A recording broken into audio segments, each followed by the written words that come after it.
ఇవ్వట్లేదని ఆలోచన చేయరు. వీళ్ళతోటి అంటే నేను ఇందాక ఇప్పుడు టాక్సిక్ పరిస్థితి అన్నాను, వాళ్ళతోటి 1 గంట 2 గంటలు ఉన్న తర్వాత ఆ సందర్భమైన శిక్ష, వాడు ఫలానా మనిషో ఫలానా వీళ్ళు మీకు పైసలు ఇవ్వాలి అన్నప్పుడు వాళ్ళు పైసలు ఇవ్వలేదు అనే ప్రస్తావన వచ్చినప్పుడు వీళ్ళు ఏం చేస్తారు తెలుసా మళ్ళీ, వాడికి డబ్బులు లేకపోవడం లేదు, వాడు ఫలానా గారికి ఖర్చు పెట్టాడు, మొన్నే ఏదో అవసరమైతే మోటార్ సైకిల్ కొనుక్కున్నాడు, లేదా మొన్నే వాళ్ళ పిల్లని ఏదో మంచి స్కూల్లో అడ్మిట్ చేసాడు, నీకు ఆ 10,000 ఇవ్వలేడా, కాదు వాడు వద్దునే కొడుతున్నాడు అనే అభిప్రాయం తీసుకొచ్చేస్తాడు. అంటే అప్పటి వరకు ఉన్న మీరు కొద్దిసేపు వీళ్లతో చర్చలు లేదా మాటలు ఇంకోటి వాటి అదంతా అయిన తర్వాత మీరు ఇంతకుముందు మీరు కాకుండా పోతారు, మీరు మీకే కొత్తగా అనిపిస్తారు.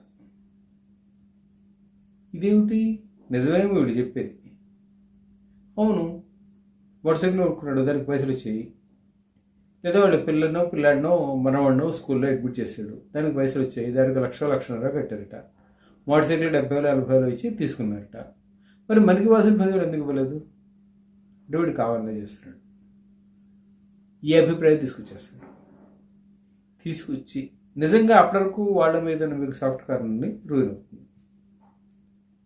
ఇది బిగినింగ్.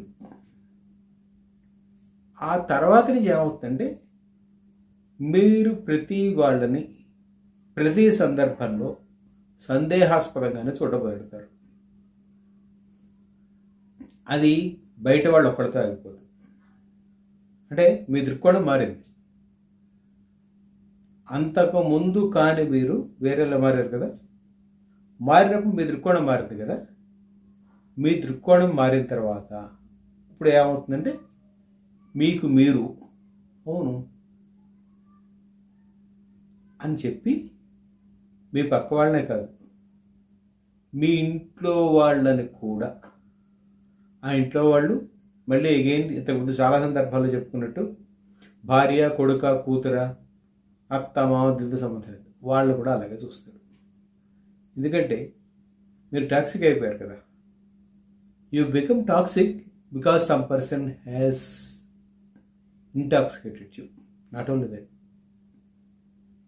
వాళ్ళ ప్రభావం మీ మీద జీవితకాలం ఉండిపోతుంది. వాళ్ళు మీతో సేల్ అయిందో మాట్లాడితో మేబీ 1 రోజు 2 రోజులు వారం రోజులు 10 రోజులు వాటి పెట్టిస్తుంది, అదే యూట్యూబ్. కానీ వాడి ఇన్ఫ్లుయెన్స్ మీ మీద ఎంత ఎక్కువ ఉందంటే నిజమేమో